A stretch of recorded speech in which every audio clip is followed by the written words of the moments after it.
Yes. You think I'd have all of this ready before we got started today, but you would be wrong in assuming that I am a well organized and prepared individual who doesn't wait for things until the very last minute. But let's dive in. First, I should make sure, am I using the right microphone? Yes, the right microphone, the right speakers, the right, all of it. We're good.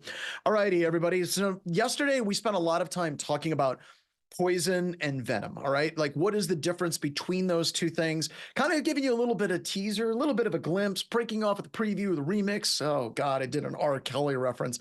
That's not good. I'm old and probably missing out on a couple of different things. Please, God, forgive me. But let's move on. It could be worse. I could be doing Puff Daddy references.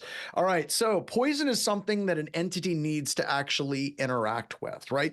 You need to be able to reach out, grab that thing, and do something with it. It doesn't necessarily need to be a not live thing or an animated thing. Like, there's a poisonous mushroom, right? It's poisonous mushroom.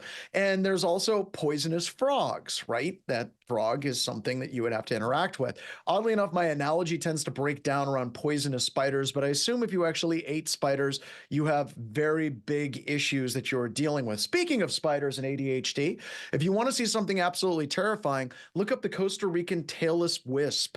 It's like scorpion spider thing that's flat. It's the size of your hand. It's monstrously terrifying, but it's a kitten. It actually loves people, loves warmth, and it's a great thing to have. But back to the point of what we're talking about here, venom is almost always struck out. You never hear about a venomous like mushroom, right? It's like, it's got first teeth.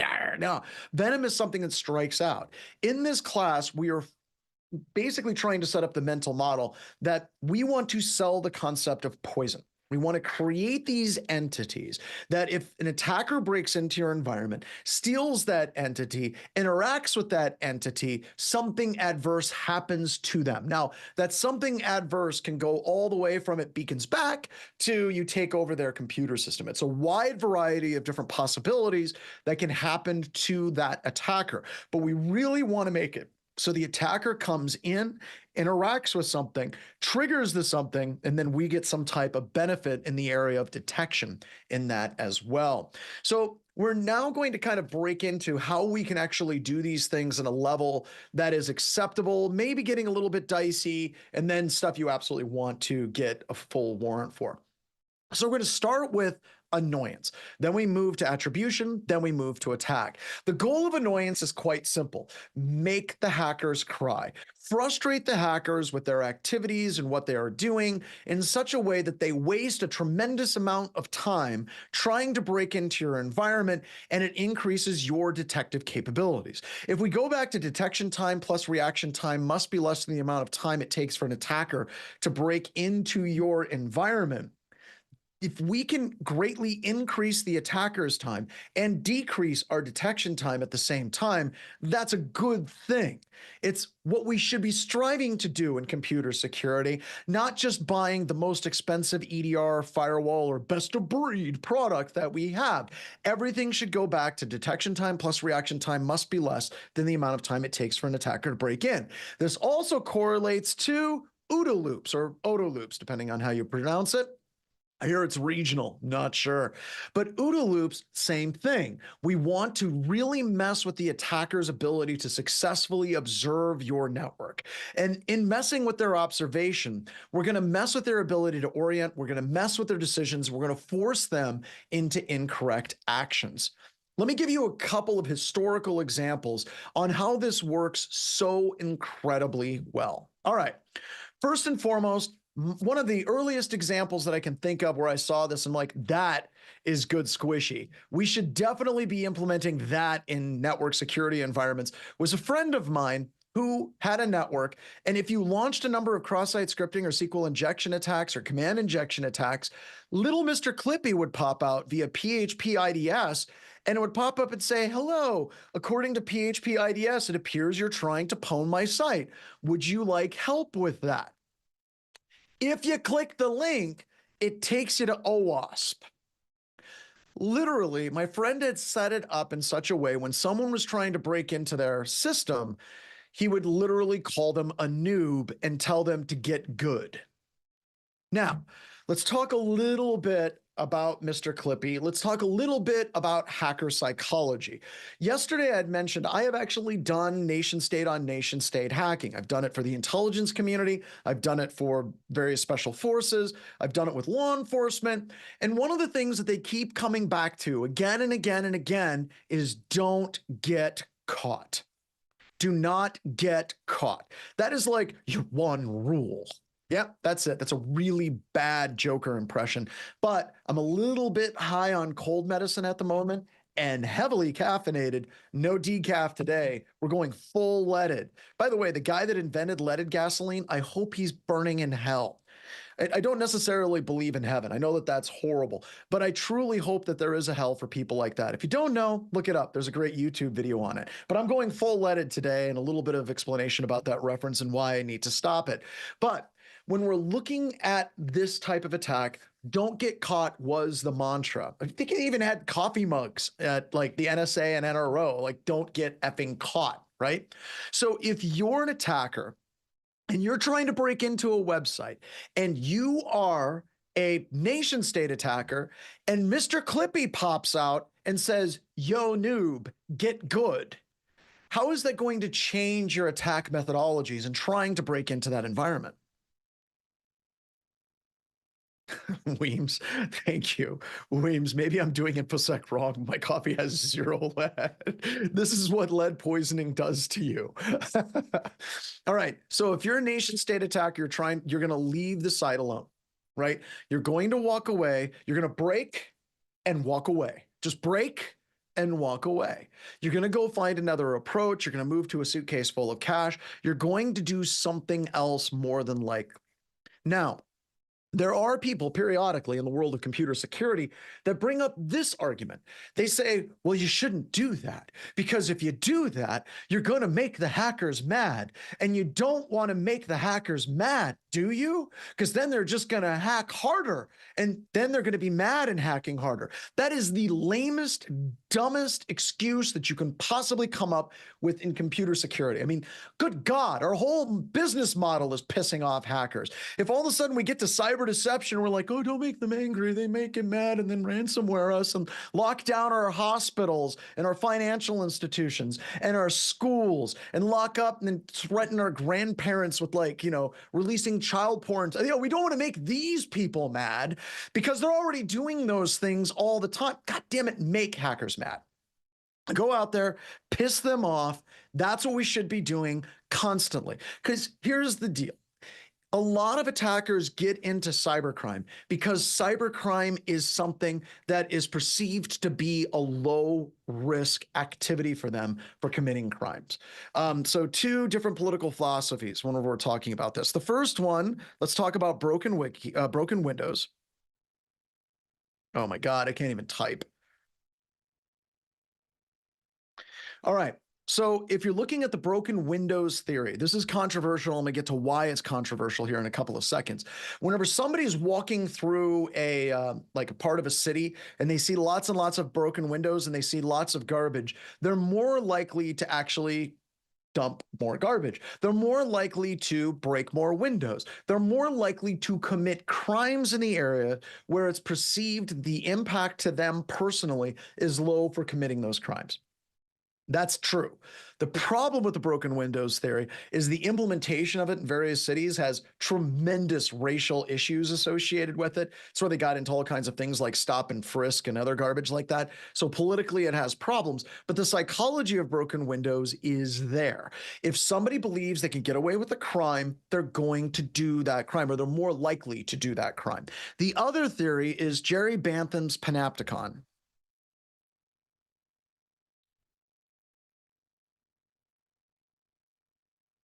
I'm going to misspell it. There we go. There we go. The idea of a panopticon is a prison that almost all prisons utilize some concepts of this today, where the prison has a central tower, and in that tower is like mirrored windows. So all of the cells have a direct view to the mirrored windows, so people believe that they're constantly being watched. And in prison societies, even filled with criminals, if people believe that they're being watched, they believe that they're being monitored, they start to self-police. This is why whenever you walk into Walmart, Walmart has tons and tons of cameras that are showing you walk in, and they're showing you facial recognition software, and they're doing all the little dots on your face and the little boxes and everything, because from a dystopian hellscape post like capitalism society, they're trying to show you that you're being watched constantly. That changes behaviors. Now, what in the ever-loving hell does this have to do with computer security? If an attacker all of a sudden believes that they're being watched, if they believe that they're actually being monitored, at that particular point, they tend to go someplace else, or they start to change their behaviors. Once again, probably need to pull the caffeine back just a hair, but some of you dig this, and that's okay, right? Some of you are going to go back and watch this slower. Some of you, whenever I meet you publicly at a conference, are going to pull your children close and go to the other side of the building. But either way, we're moving on. All right. The other one that I ran into, this is all the way back in 2007. I loved this example. And this sounds crazy, but stick with me. You got to kind of understand how technology works, unlike people who push the OSI model and don't understand how it works at all. But when we're looking at how technology works, we're going to spend a little bit about vulnerability scanners. All right. So back in 2007, there was this great Boing Boing article. Yes, yes, yes. Boing boing, that's how old I am, where this person wrote this article about finding an Apache web server that was running on a Commodore 64. And it was this wonderful love letter about how the Commodore 64 could have been a contender. It could have been one of the great operating systems if it had just gotten a chance. Thing was, the web server wasn't running on a Commodore 64. This person was heavily trolled. All right. So what happened is this individual that was running this web server was changing the header information of the web server almost every day to look like Apache was running on a different architecture. So on one day it would say an Auric Dragon 32, another day CBM PET, another day a ZX Spectrum 48K rubber keys. Wow, that's getting there. If you go down further, we have a Cray. All right. Why does this matter? Who cares? This matters because whenever a vulnerability scanner is running and attempting to identify what vulnerabilities exist on a device, exist on a service, it'll attempt to identify not just what the service is, but it also needs to attempt to identify what is the underlying operating system. The reason for this is a lot of vulnerabilities are operating system dependent. What that means is your Apache vulnerability on Windows is generally not the same Apache vulnerability on a Linux computer system. So it has to identify the operating system, and it has to identify the application. It has to identify the full stack of what is running on that particular computer system. Now, what happens in this situation is a lot of vulnerability scanners will run, pull the banner information, look at it and say, it's Apache, it's running on a Cray. I got nothing. I don't know, right? It freaks out the tools that are trying to identify the vulnerabilities, and it messes with their accuracy, right? We see the same thing in the vulnerability penetration testing space, where it deals with backporting of patches, giving the wrong version number, at least an incorrect version number, and it has the tools say, hey, you are vulnerable to all of these things, when in fact the organization is not vulnerable to any of them. What this also forces the attacker to do is waste more time trying to break into that application by trying to rotate through a number of different vulnerabilities. Now, while this was super cool back in 2007, if you drop down, I've given you a couple of other links on how you can do this with modern applications as well. All right. So going way back, and do it all over, but I can't go back. I know.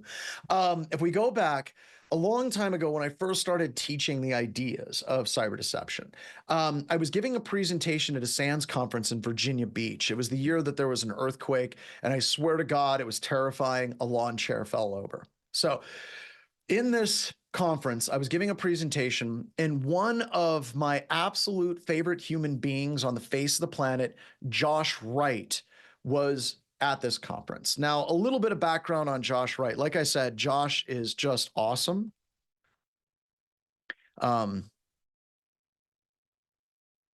and his website is Well Hack for Sushi. But if you get a chance, you really should follow Josh Wright. It's so funny. Josh's presentation is a picture of Tim Medine with his background saying, "Damn it, Josh." But Josh is amazing. Josh is currently the main course author of SANS 504, Hacker Techniques, Exploits, and Incident Handling.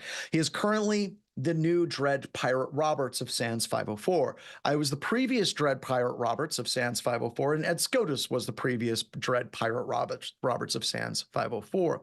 So Josh, being like a brother to me, he came up to me and he said, "Dude, I disagree with some of the cyber deception stuff. Is it okay if I come to your presentation and I disagree with you?" And that's why I spent so much time talking about Josh being a friend of mine. I care deeply for him. He cares deeply for me.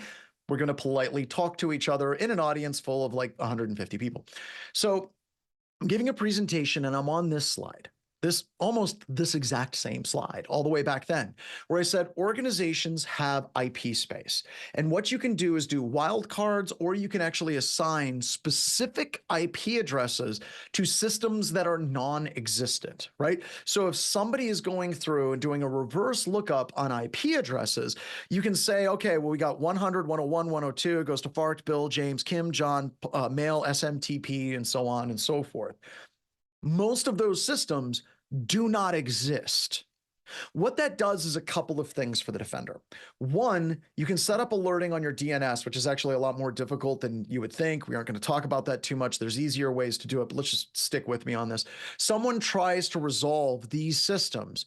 You know that this is not a general user that is trying to come into your environment, because those systems don't exist.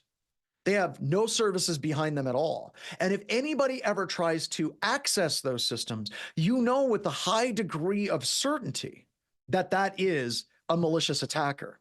It's not a false positive. Somebody went through and saw the kim.don'thackme.com like entry and is now trying to access that server. There is no way that anybody legitimately is just going to step into that.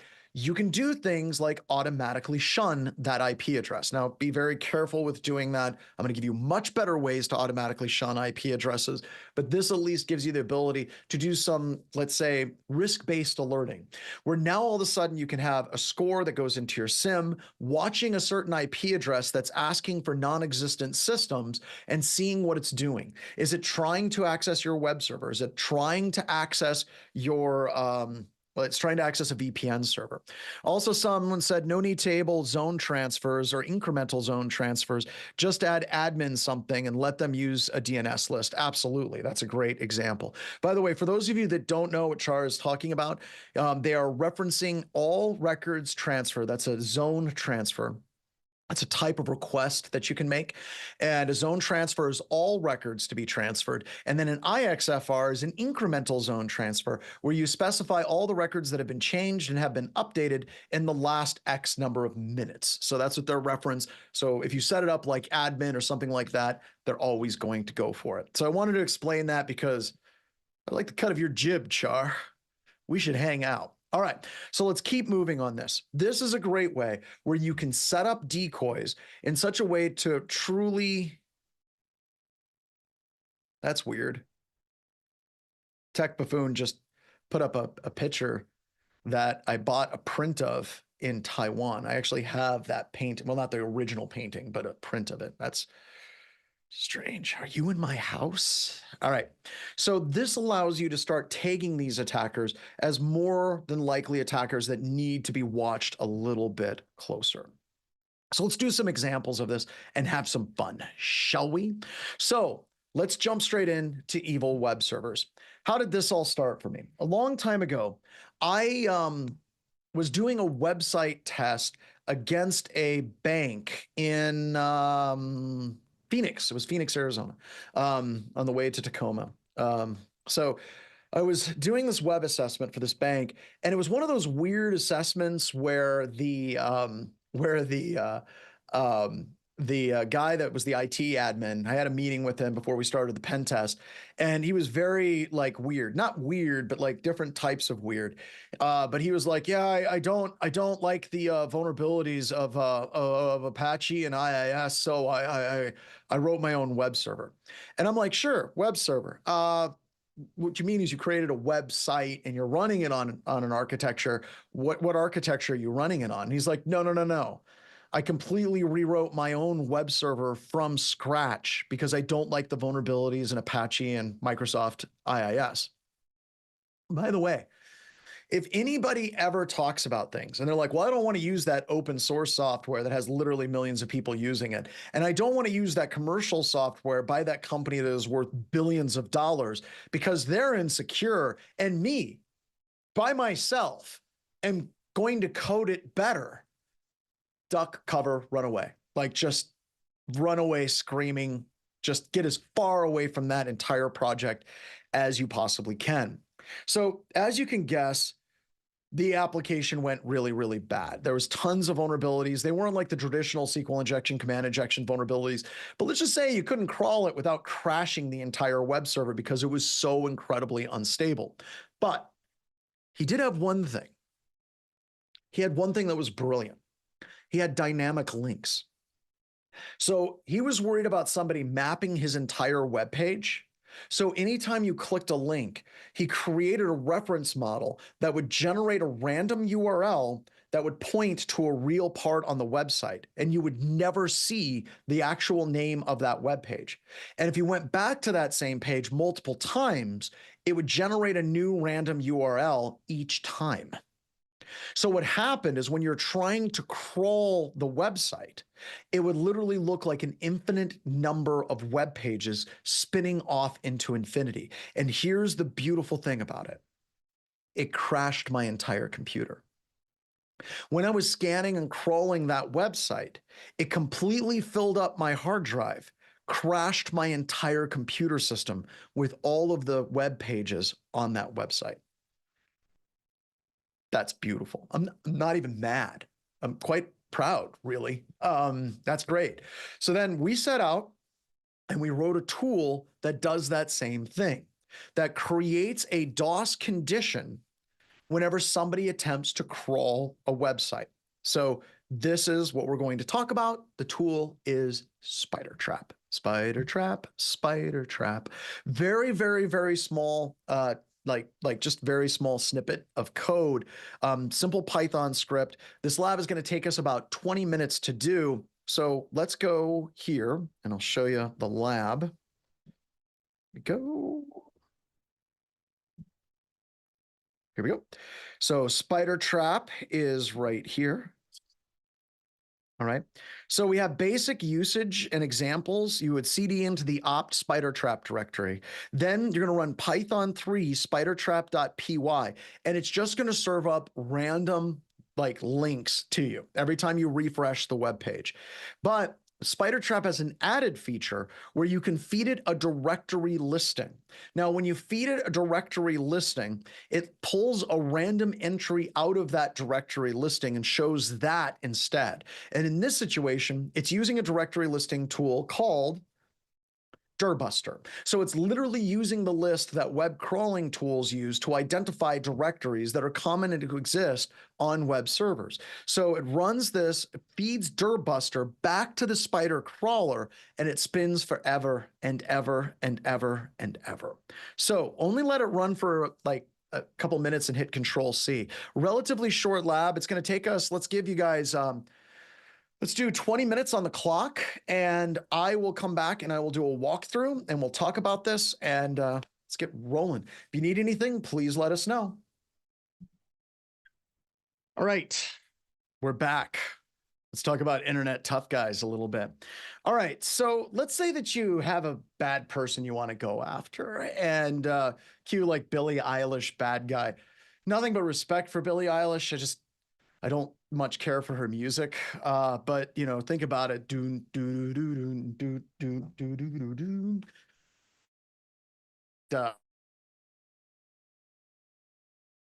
Most direct connections at this particular point are a huge no-no.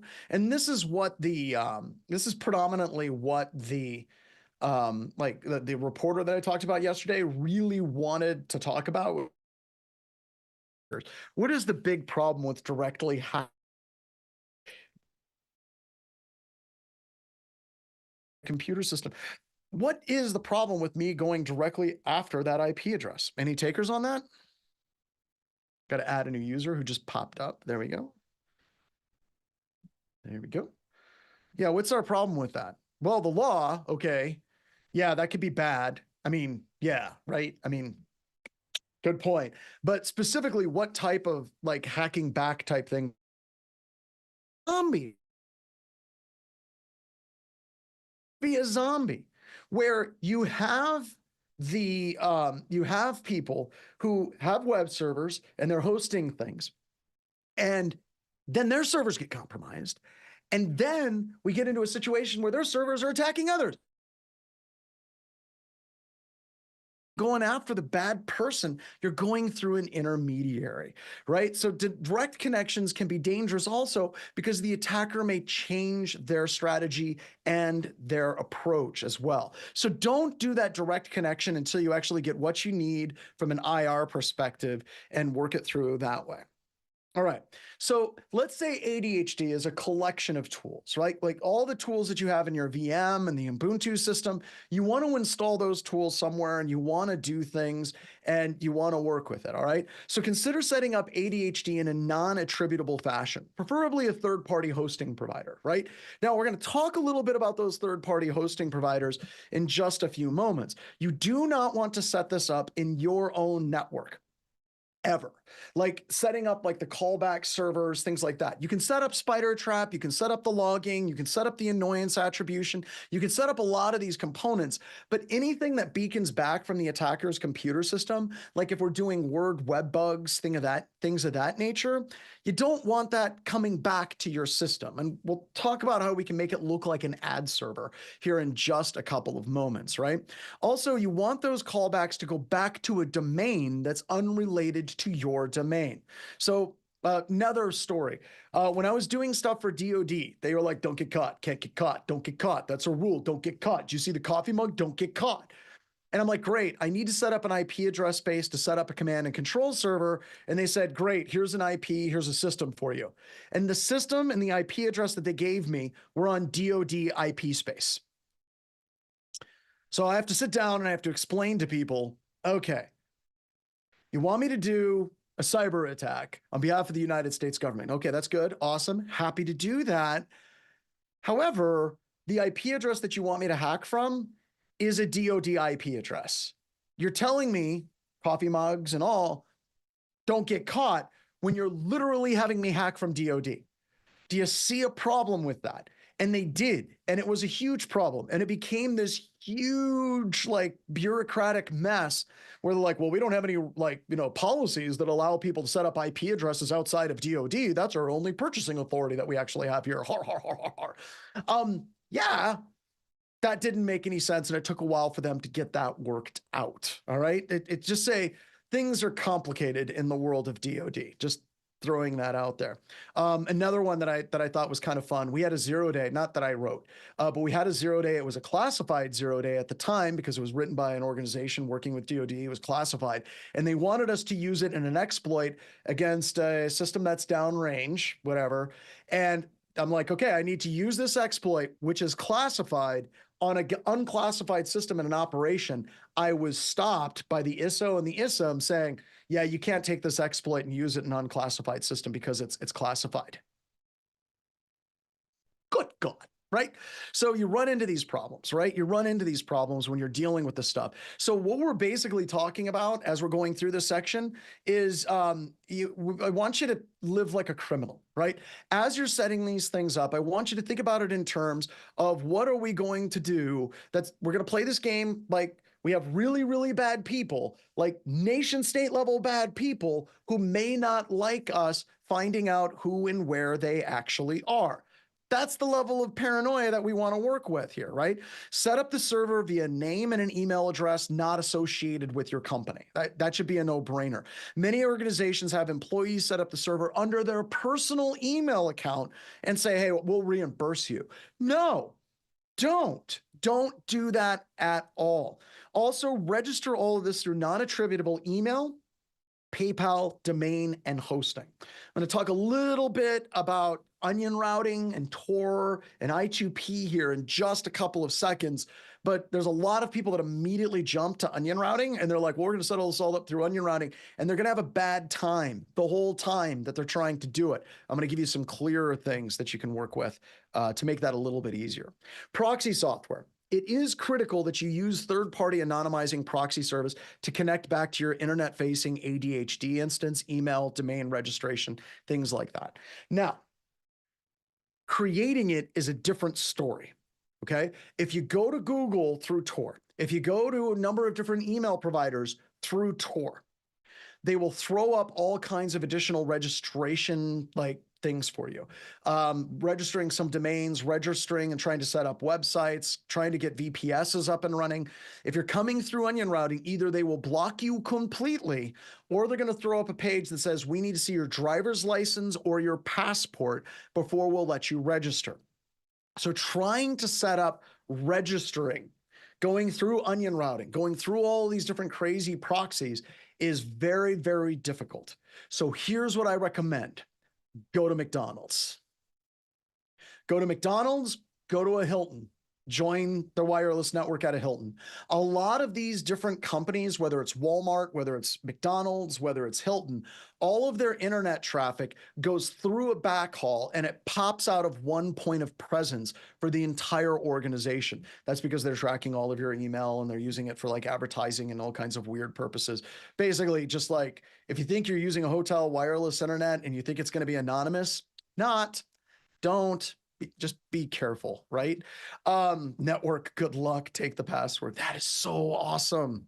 So what happens is you're using these networks literally with tens, if not hundreds of thousands of other people, and it makes it very difficult for that track back to actually occur. You're effectively using a VPN type proxy, anonymizing, and you get to get some fries and McGriddles while you're doing it, right? You sit down, you have the McGriddles, you're eating the McGriddles, you're registering all this stuff. After it's registered, then you can use these different third-party anonymizing proxies, and then you can actually go to it all the time, no problem. Just the registration creates issues with it as well. But good options for using Tor, Wonix, Tails, setting up a third-party hosting provider somewhere, VPN services, not as anonymous. I get really, really angry. As you can see, I have issues, right? I get really, really, really angry whenever you have people that are like, get political, right? You have people that listen to political shows, left and right political shows. And a lot of these political shows are hosted by VPNs. And they're like, well, our host for such and such, like this hour is this particular proxy. You need to protect yourself from big tech. You need to protect yourself from big tech and protect your privacy. So to get around big tech, we recommend that you use this big tech company for your VPN. Garbage. Doesn't actually protect you against anything. Sponsored by NordVPN. There you go. Yeah, it doesn't work, right? So you can use those if you want to, but I'm a little bit uggy about it, but your mileage may vary. So go for it if you want. All right, non-attributable email. Try to avoid your Google, Microsoft, like privacy is not really their thing. You do have Proton Mail, and there's a lot of people that are frustrated that Proton Mail actually acquiesced to some warrants for some cases that they were working with, but still, I think it's better. I think it's better than like Microsoft or Google, things like that as well. Yes, to the law of the country they are based in. And what is interesting is whenever you get a warrant against something that you did for a law enforcement agency and you have to have them deconflict it, good times. Good times. All right. Any and all of your accounts will tie back to this main registration email address, okay? I also recommend that you use a very strong and long passphrase. We can get into password complexity, but seriously, the only thing that matters is length when you're dealing with password complexity. It's the only thing that matters, right? If you have to provide an address, I recommend finding a famous place that means something to you. I learned this from Blues Brothers, the first Blues Brothers. Not Blues Brothers 2000, which is a horrible train wreck of a movie, but Blues Brothers, if you remember, their address was Wrigley Field. So when the police all showed up to arrest them, it was Wrigley Field. You can do something similar, right? Find a location that means something to you, and they ask for your address, verifying it. It's someplace that you can remember that isn't where you actually live. I know I seem like I'm a little bit paranoid here. I know I seem like I'm going just a bit too far. But like I said, I'm like, this is worst case, like for me. Like when I'm working with nation state adversaries or I'm working with organized crime, these people, they just don't play, right? I am setting like John level paranoia for cyber deception. All right. Whenever I'm working with DOD or the IC, please understand that that's just like me. You can take it back, but I'm giving you the options, right? You have the options you can work with. Hosting providers are a bit crazy in how they verify who you are. Amazon can be really strict. Microsoft is going to want to see articles of incorporation and all kinds of different things. So they can get a little bit crazy. You'll need to upload the tools starting from a base VM, or you can just use a VM and build it up that way. The other thing that I really want you to focus on this point is your beautiful VPN, like accessible VPS that you're setting up in the cloud, it's going to die. Don't get too attached, right? It's like, I grew up in a ranching community, and one of the things that ranchers always tell their kids is don't get too attached to a baby cow, right? Even though I still do. You can talk about bull off and nursing cows back to health at 20 below zero. But the point is, getting attached can be bad because it's going to have to die. Use it for an op and then kill it. Never use a system for multiple ops, ever, right? Never, ever, ever do that. And Linode and DigitalOcean used to take prepaid gift cards. They don't anymore, but there are other VPSs that will accept PayPal, and you can attach a prepaid gift card to your PayPal account. And then there's some out there that also support like Bitcoin and cryptocurrency. I feel a little bit more sketch about them. I'm pretty sure that they're intercepting absolutely everything that's going on that system and storing it and sending it up to the Chinese or the NSA. I don't know, either way. So you get a little bit like uggy with some of those things that you're working with. So don't get attached because you're going to have to kill it, right? Also, we've had good luck with DigitalOcean, less good luck with Linode, all right? Whenever we've worked with Linode is very schizophrenic. I like their infrastructure. I like they have the Lin shell. It's awesome. I love the infrastructure, but Linode either is like super cool with us doing computer security stuff, or they freak out and they shut down everything. At Black Hills Information Security, we used to use Linode, and we used to set it up all the time and run it and do attacks. And then all of a sudden, one day they got pissed at us and they shut everything down and nuked everything from high orbit. Why would they nuke it from high orbit? Because it's the only way to be sure, right? So it's just frustrating, right? It's just really, really frustrating when that happens. And they know I contact somebody like, oh, that shouldn't have happened. We feel really bad about that. We'll turn it back on. DigitalOcean will ask the question. They may freeze your servers for a brief period of time, but if you can tell them like that you're working for a company, you're doing like cyber deception, this is a legitimate security service, here's the email address, here's validation of who we are and what we're doing, DigitalOcean is usually pretty cool, all right? So just get that up. Like it's some of these providers, when they start seeing attacks or they see things that look like it could be malicious, they flip out. DigitalOcean, at least what they do is they lock things down. They give you the ability to explain yourself. And if you explain yourself appropriately, they'll unlock those things. All right. So there we go. Here we go. Burner phones. Also burner phones. Love me some burner phones. So for a lot of our classes that I've taught in the past, like that are local, whenever I teach law enforcement, we actually set up accounts using burner phones.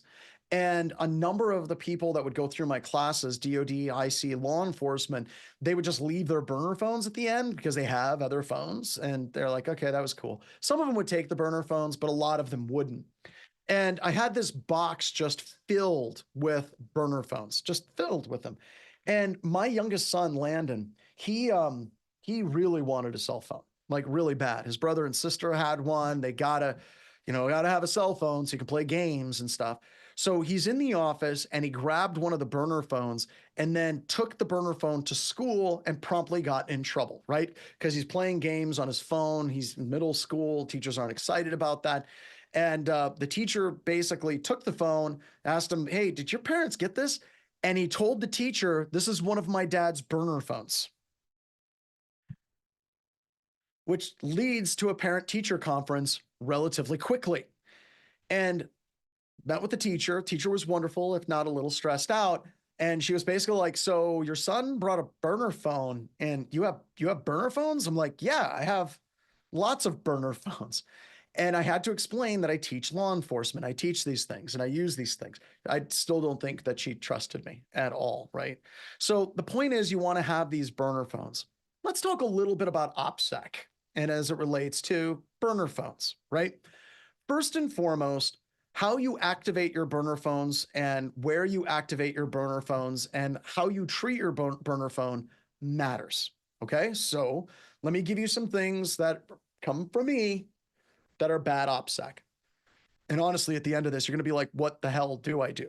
Step one, activating a burner phone and keeping it with your real phone. So if I have a burner phone right here, and I have my real phone right here, and these two phones are always together.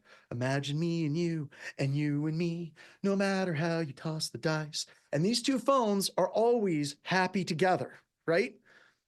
People can find out that these two phones are tied and they can track you. As soon as the burner phone goes away, they know what your real phone is. Okay? Number two, if every time the burner phone is on, this phone disappears at the exact same time, you can be tracked. All right? Other thing, activating 23 burner phones at the exact same place at the exact same time sets up a huge signal flare to law enforcement, and you might arouse some suspicion by doing that. So be careful with that. Another thing about burner phones, if you're running your burner phone, what I recommend, keep this guy off, run this guy, leave it in a parking lot at a Starbucks or your office, go someplace else and use the burner phone far away from your real phone, which is still on in the place that you run as your pattern of life. Go to the office, leave the cell phone at the office because you normally activate and use the burner phone. And if you can, I recommend getting like a box, mailbox at mailboxes place. They used to be like mailboxes, etc. And you can put the burner phone there and it's never ever associated with your real phone. Once again, a little bit paranoid when you're doing these things, right? Also, phones can be purchased from just about anywhere, Walmart, Target, gas stations at little to no cost. You can also use an app like Burner. Just be careful. They can actually pull that with a warrant as well. Yes, the mailbox is tied to you, but it's super duper easy to like forge the documents to get a mailbox at one of those places because they don't check it. They're like, yeah, it's driver's license, and they move on. Yeah, fake IDs fix that. And if you want to do fake IDs, get a badgie. There's all kinds of cool things for setting that. Also, I know that this sounds really weird and this is getting illegal, but it depends on like the level of paranoia and working with law enforcement and getting permission. You can actually get real driver's licenses from various super shady actors that work at DMVs around the United States. They're expensive, but they're a real driver's license. You're a registered driver in that state under a completely different name. Super duper duper sketch. Yes, it is absolutely illegal. Super sketchy. Like I said, only do that if you're working with law enforcement, you have a warrant, and they're willing to actually do that. Don't get them at Walmart so much anymore. I recommend Walgreens. But now you can feel like a real spy, right? You got fake IDs, you've got burner phones. You just feel really, really super cool about the whole thing. Don't use a personal or corporate credit card. Go to Walgreens, get a Visa, Amex, MasterCard gift card, pay with cash. $100 to $500 is usually enough for a 2 to 6 month operation. Create a PayPal account and then pay for the services outside of PayPal. The reason why, a lot of these different services, they don't accept prepaid like gift cards anymore. And PayPal will allow you to set up multiple different cards that you can run in aggregate, and it'll drain them one at a time as well. So the setup right here, this is the server that you're paying for and you're doing all of these things, right? But you can set up your internal honey stuff, honey docs, honey tokens, honey ports, spider traps. All of these things can still exist in your environment. The point is, if anybody does a honey doc and it calls back, it's going to call back to your hosted server.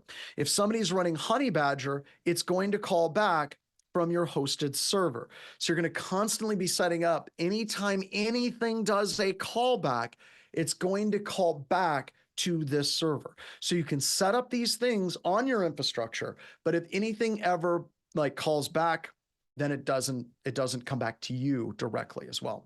Visa gift cards are good if you can get them with cash. Absolutely. And in fact, a number of places require you to purchase gift cards with cash.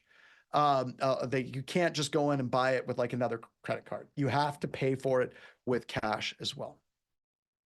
All right, so now let's talk a little bit about honeypots, and then we're going to get to some labs associated with this. So a honeypot is an object that's intended to be interacted with by an attacker, not by legitimate users.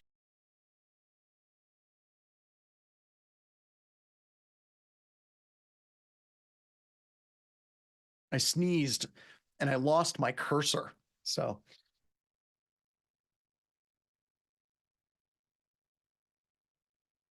all right, here we go.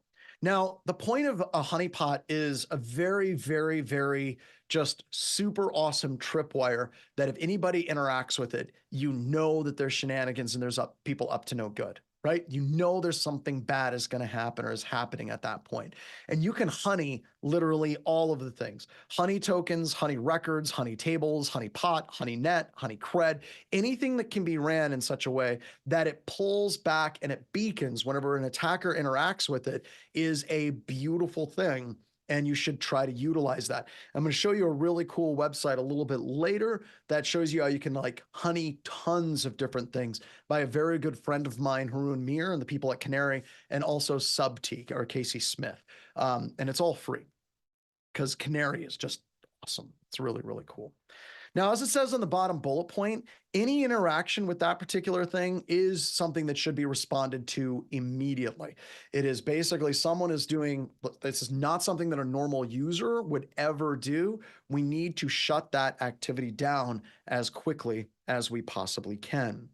So you can look at honeypots in a couple of different ways, right? Research honeypots and production honeypots.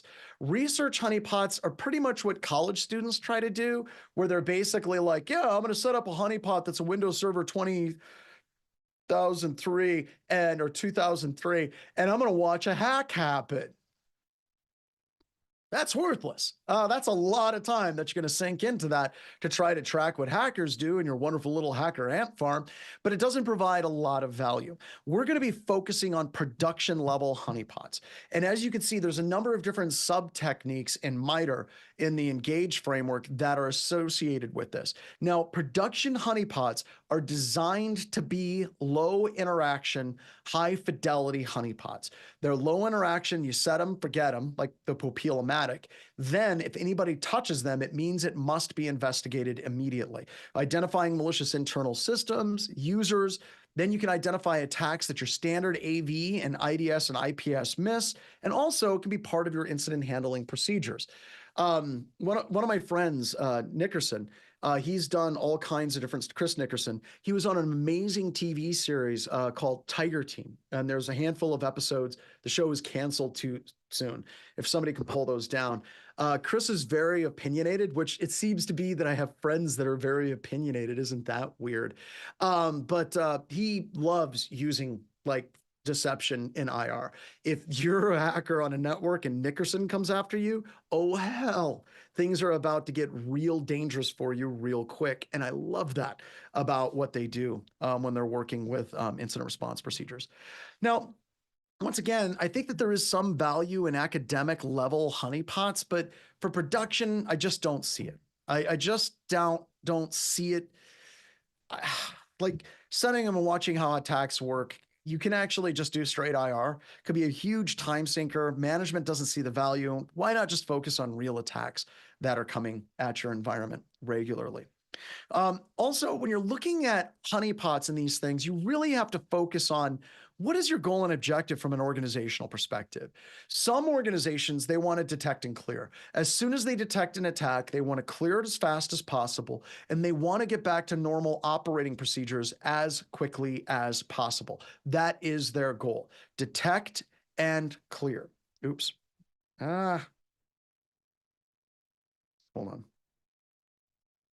Go back to full screen. Here we go. We want to detect and clear. That is our goal. That is our objective. Other companies are a lot more cerebral. They get an attack and they want to spend time learning about the attacker. Rumor has it that Facebook has an upside down turnet. If you break into a Facebook system, they can throw that system to a mimic of their real system, and they can watch that attacker and record everything that that attacker is doing, and they can watch it very closely. Rumor has it. And I think that that's a really cool idea. Can every organization do that? Hell no. Not every organization has that technical expertise, nor do they have the money to be able to throw at something like that, right? So you can learn a lot by seeing what the attacker is actually after, what are their goals and objectives, and also harvesting their TTPs as well. Also, are they dropping cracked software? Are they looking for top secret credit card numbers? Are they putting in crypto miners in your environment? There's a whole variety of different things. Tools, tactic, and procedure. Anita, if you're looking at the definition of a threat actor, tools, tactics, and procedures define them. You bet. Anytime I do acronyms like that, please just throw it out there and I'll be happy to correct it as well. So why use honeypots in production though? Only looking at these low interaction honeypots. Honeypots can help you detect attacks that other techniques miss. And Bruce Schneier has this quote, "Security through obscurity is no security at all." Bruce Schneier is wrong. And I know that that's like verboten. You're not allowed to say that Bruce Schneier is wrong because he's like the godfather of modern crypto security, but he's wrong. Security through obscurity freaking rocks if you're monitoring what the attackers are doing. Now, to be fair to Mr. Schneier, he was talking specifically about obfuscation of code and obfuscation of crypto algorithms. And I agree with him on that, right? But if you're talking about security, and a lot of people use this constantly in every single context of computer security, and they try to use it in deception, and I hate that. So if you're looking at security through obscurity, it works really, really well if you have proper alerting and logging. A number of the tools that we talk about have the capability of logging attacks, and you can grab those logs, throw it into your SIM, throw a critical alert, and react to it very quickly. That is powerful. If you're doing, oh my God, where's that GIF been my whole life? All right, at any rate, thank you, Angel. I appreciate that. So if you're looking at this, you really, really need to focus on it from the perspective of logging and alerting has to be tied to this entire thing as well. And other security technologies do have significant limitations. So does cyber deception. All of them have limitations. They miss post-exploitation activities, how often we use them, trusted insiders, maybe they're not configured properly, maybe we have exceptions. Every single security technology that we have has limitations associated with them, and we need to stack our security technologies with each other to counteract and offset the limitations that exist as well. So honeypots are part of a robust defensive approach. They are not the only thing in the defensive approach that we're going to use, which brings us to honey users and our next lab. The idea of honey users is simple. We create users in an environment. If the attacker interacts with those users in the environment, we generate an alert and we react appropriately to that alert. We can do fake domain admin accounts, service accounts, generate alerts, curb roastable accounts with ridiculously long passwords, LinkedIn accounts, Facebook accounts. Make sure these rules are also created in your SIM. So that takes us to the next lab. So what we're going to do is we are going to go to Honey Users right here. And here we go, Honey User. What you're going to do is you're going to create a bunch of users. And in the process of creating all of those different users, you're going to create a Frank account. And we're going to create a specific rule in the Frank account that if anybody accesses the Frank account, it's going to generate an alert, right? So why did we do Frank? Because Frank, right? So when you're looking at this, you're going to see that we set this up inside of the event viewer on your local system. Don't ever do this in production, please. Event viewer is like the worst event viewer in the world. It's bad. But my point in all of this is if we can do a lab that's 20 minutes where you can set up a rule to detect a Honey user account being accessed in event viewer, you sure as hell can do it in Splunk, ArcSight, or any of the other SIM elastic tools that you're using in your environment as well. So you're going to create that Frank account, then you're going to run a password spray. And notice that you're not actually going to log into the Frank account, but you're going to attempt to log in with a common tool that an attacker uses, and you're going to see those logs generated. All right, this lab is going to take us up to and through the break. So we're going to put about 30 minutes on the clock, and we will resume, and I will do the walkthrough. So let's get rolling. I used to talk to myself, still do, but I used to too. So sorry about being a couple of seconds late. So let's go ahead and let's do this with the Frank user. All right, so the first thing we're going to do is we're going to open up a standard command prompt on our system and just go through here and go command prompt like so. We're running it as administrator, which is what we need. Next, we're going to cd into the tools directory like so. And then we're going to initiate the script that generates 200 users on my Cloud Labs VM. And really what we're trying to do here is simulate what a password spray in a real production environment actually looks like. And we're doing this all in a self-contained VM and how we're actually working it as well. And that's just to make it look a little bit more realistic. And seriously, the tool that we're using, the local password spray, is a modified version of domain password spray created by Bo Bullock. So this tool, like doing a password spray, is almost exactly what any attacker will do post-exploitation. They gain access to your environment, and then they'll do, let's say, 5 things. So if we're going through like the main things post-exploitation that attackers will do is they'll try to elevate their privileges. They'll try to do something like a password spray, and that's what we're doing here. They'll attempt to Kerberos service accounts on the environment. They'll attempt to access files, and then they may try to do some certificate abuse or some link attacks, right? So there's a very limited number of post-exploitation techniques that attackers do as part of their opening moves. Now, based on those opening moves, what they discover, it's almost an unlimited number of other moves. We start getting into things like NTLM Relay X, doing WPAT attacks, link local multicast name resolution attacks, NetBIOS name service attacks. It goes on and on and on and on. But with the password spray is key. If any attackers are on the inside of the environment, and they're moving laterally, they're going to try to do some type of password spray in that environment. And that's what we're demonstrating here. And we're demonstrating how the attacker can actually detect that. Or sorry, how the defender can attack that. So what we're going to do now is we're going to open up Event Viewer.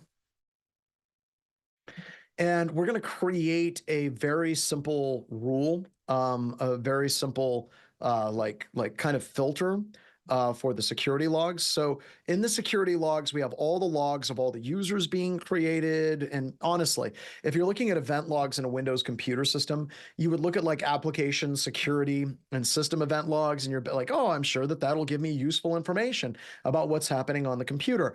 If you thought that, you'd be wrong. The event logs as they exist on a standard Windows computer are just like hot garbage.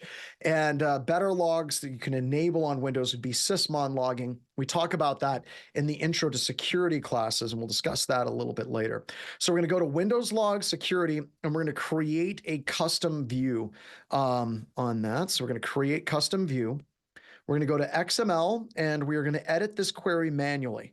It's just easier just to blow it all away and start over. Oops, that is not what I wanted to do. Let's do this. So there we go. All right, so we're going to delete all of that. And what we're going to do is we're going to put in the filter for anybody touching the Frank account. The goal of doing this is anytime anyone attempts to authenticate to Frank, we want that account to fire an event that we can filter on, and we can see that someone's trying to access event of Frank. So I'm going to call the view Frank like that. Click OK. And then right away, we're going to see some events in there. And the reason why we're seeing like 4 events in there is those are the 4 events that were there when we created the Frank account.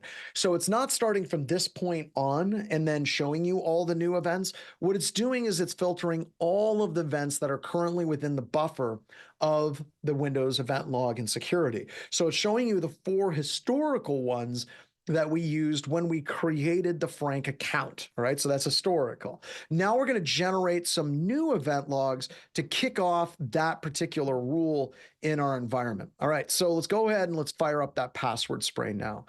So we're in PowerShell. I'm going to set the execution policy to be unrestricted, just going to allow us to run scripts. Then we're going to import the, I got a CD into the tools directory, like so. And then we're going to import the local password spray PowerShell module. Here we go. That's just loading up that code and that functionality into it, right? Now, what we're going to do is we're going to invoke and run that password spray module with a password of winter 2020. This lab's a little bit old. It probably should update it. Same concepts still apply. And here we go. What it's doing is it's downloading a list of all the 200 users in the environment. Once it's identified those 200 users, it's going to attempt to authenticate to each one of those 200 users. And as you can see, it successfully authenticates to these 6 users: Christopher, Dennis, Gregory, Jack, Jerry, and Michael. Notice it did not successfully authenticate to the Frank account. And that's important. In order for our little filter that we put in place to work, it doesn't require the attacker to successfully authenticate to the Frank account. It just requires an attempt to authenticate to the Frank account. That's it. Now, if I go back to the event viewer and I refresh these events, you're going to see 2 more events pop up right here, which are the 2 attempts to authenticate to the Frank account. And you can see it's an account failed to log on. So simply by touching that Frank account, we were able to trigger an alert within this really like quick and dirty custom event view that somebody authenticated to Frank as an account. I'm going to close some of this stuff out so we can get to it. All right. So now that we're done, one of the things that we're going to do is we're going to do the user remove.bat script, and that's going to uninstall the 200 user accounts that exist on this particular computer system. And we do that because it clears up some of the problems that we may run into a little bit later in some of the labs on that as well. All right, so that's what we do with honey users. Now, the concept of honey users can totally be implemented on the inside of the environment. It can also be used on the outside of the environment as well. Like I said, you can create honey users on LinkedIn. You can create them on Facebook. There's a number of different places that you can set them up. In fact, if you set them up on the inside of the environment, be especially cognizant of somebody attempting to log into that account via VPN. Somebody attempting to authenticate to that honey account via web portal or some other third-party service. Because if that account is only accessible on the inside of the environment post-authentication, and you see someone trying to authenticate to that account on the outside of the environment, this means that somebody knows that that account exists. Somebody was able to get a full list of internal users in your environment, and it's time to freak the hell out and start investigating all attempts to access that particular account in the environment. Now, in addition to Honey users, we can create Honey services. And this is one of those things that I absolutely love whenever I get to talk about companies that mean a lot to me personally. Canary is one of those companies that's been around for a very long time. It started by Haroon Mir. And they've never taken like private equity or VC funding. They've always grown organically, and they've always given back to the community as much as they possibly can. In fact, most of the different Canary services that you can run through their commercial product, you can run through the Open Canary like GitHub projects. You can download them and run them locally. This allows you to stand up services like FTP, HTTP, SMB, SSH, Telnet, and more in your environment in such a way that alerts can be generated. And this is kind of cool, right? Council SMS notification, SMS notification, and then it can send you a text message in your environment. Now, you can also integrate this with other types of logging and alerting so that your SIM can generate the alert to you personally. You just log it to your SIM as well. Once again, this is cool, right? Any company that is willing to put their money where their mouth is, and they are willing to put in open source products to prove that their product can do what they say that they can do, is a product that's A-OK in my book. Other companies, commercial solution, this is Symmetria. They got acquired recently. Gadi Ebron was the founder of Symmetria, and they like the idea of setting up breadcrumbs to lead attackers into their Decoy honeypot systems. Something in my mouth. Hold on. And no, it's not spiders. All right. So question was, so on the other users that will not be failed authentication, seems like kind of basic log that should be created even without our little trick. Yeah, those logs will be created. The problem is actually setting the alerting on the other side, right? So we successfully authenticated to 6 accounts. Really, you need to be able to set up some type of alerting in your SIM where it's not looking at specific event logs and event IDs, but it can look at the aggregate of the event IDs. And this gets into something called user entity behavioral analytics. And we have a lab on that using, here I can show you, Deep Blue CLI. So if you want to play around with what that looks like and how you would actually detect that, we have a lab up here called Deep Blue CLI that shows you more. All these labs run, by the way, in your VM. So if you see something that you want to try, go for it. That's what it's here for. All right. Honeyports are ports that trigger an action when they are actually connected to. And we're going to be getting into one of the longest labs that we're going to be doing in this class. It's kind of a challenge lab, but I absolutely love honeyports, right? Honeyports are a simple port that can be triggered and it can kick off, blacklist, an alert, fire up Mr. Coffee because coffee's good.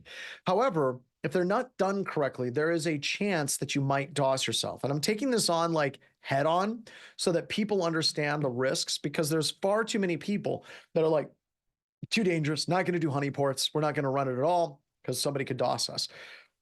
Always a possibility every single time. But seriously, it's not as big of a risk as you think it actually is. There's other tools that do a similar thing. Another great tool is a tool called fail to ban. And what fail to ban does is it monitors the number of authentication failures in var log auth log. Once a threshold that is programmable by you is set, it'll temporarily block the offending IP address. Anybody that has an SSH port or any service that's exposed directly to the internet should be running fail to ban. You absolutely should be setting it up. And it's also so easy to use. Hell, you should be running it in just about everything in your environment. And it works really, really fast to get it set up and running. So please check out fail to ban. All right, now we're going to get into honeyports. Now, this lab, just so you know, is a challenge. In Discord, how many of you are relatively comfortable with Linux? You've been using the Linux command line, you're feeling good about Bash, you're feeling good about all of those things. Does anybody, how do you feel? Does anybody feel comfortable about these things? Yeah, awesome. How many of you are like, first time I've used Linux is in this class? If it's the first time you've ever used Linux in this class, type first. See how many first people we have here. Got a number of people. First, last. I hope so. All right. Linux is not Unix, right? Nice. Hello, my name is Linus Torvalds. It's pronounced Linux. I like how he's given up on that. Trying to get everybody to pronounce it Linux instead of Linux. All right, cool. So we had a good range of people here in this class. So what I'm going to do is I'm going to create a challenge. The challenge for people in this class that are new to Linux, I'm literally going to give you the script and you can type the whole thing out and you can get it to run. For the people that are advanced in Linux, I'm going to give you some little tipsies and some tricksies to try to get it to run on your system. And then when we get done, I'm going to walk through the whole lab, explain it to you, and we're going to go through it step by step by step so you're able to see what it actually looks like and why it's so important on this as well. All right. So this lab, we're going to be using IP tables. The goal of using IP tables is to set it up so IP tables will generate a rule automatically whenever somebody attempts to authenticate to a specific port. So we're creating that honeypot and we're doing a basic block rule using the protocol TCP/IP in IP tables. So if you look at this simple rule, you can see IP tables, you're adding a rule to the input chain. The protocol is TCP. And then you have this IP address is the source IP address, and it's going to jump it into the drop chain, which will just drop it. It's going to add that rule anytime someone connects. Now, if you want to clear your rules, just do F with a capital F, flushes it. If you want to list your rules, you do minus capital L. And bash scripting is the name of the game, yo. And by the way, if you're new to this, learning the different components and what we're doing, this isn't a script that's just like, yeah, you learn how to do these things and it's only applicable to this script. All of these things matter to day-to-day computer security. In fact, working with IP tables is going to come into play with a lab that we're going to start with tomorrow, where we fire up and we run port spoof, which actually sets up an IP tables rule and funnels everything to port 4444 on your system. And then we do all kinds of really awesome shenanigans against the attackers there as well. But you're going to be using bash for this. It's really an amazing scripting language to get started. We're going to be doing a loop, a while loop.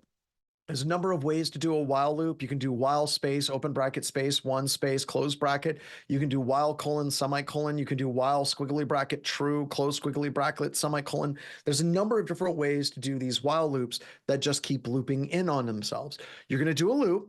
You're going to do something, and then you're going to put a semicolon and done. Another thing that you're going to do is you have this IP address. That's going to be a variable inside of your IP tables rules. That's going to be a variable, and you can assign a variable by doing foo equals bar. That takes the value bar and puts it into a variable called foo. If you wish to see that variable, you can do echo $foo. When we have $sign in front, it means print the contents of the variable that we named foo. We're going to be using cut. Cut allows you to take a string of words like I like turtles, right? I like turtles has 3 values. I like turtles. We can say we want to see the first, second, and third value, but we have to identify what a delimiter is. So we can say, no, I like turtles. We're going to do print or echo I like turtles, pipe it through as a space and say, I just want to see the third value, and it would print turtles, right? Now, netcat is magic, all right? Netcat is really the crux that runs absolutely all of this. And what's really, really super cool about netcat is it won't trigger like a full like log unless there's a full established connection to netcat. And this becomes important when we're talking about spoofing of IP addresses, okay? So let me kind of show this to you. Well, I'll show you whenever I do the walkthrough, but netcat simply listens on a port. And it allows you to shovel and relay the data that comes in on that port to anything you want it to do.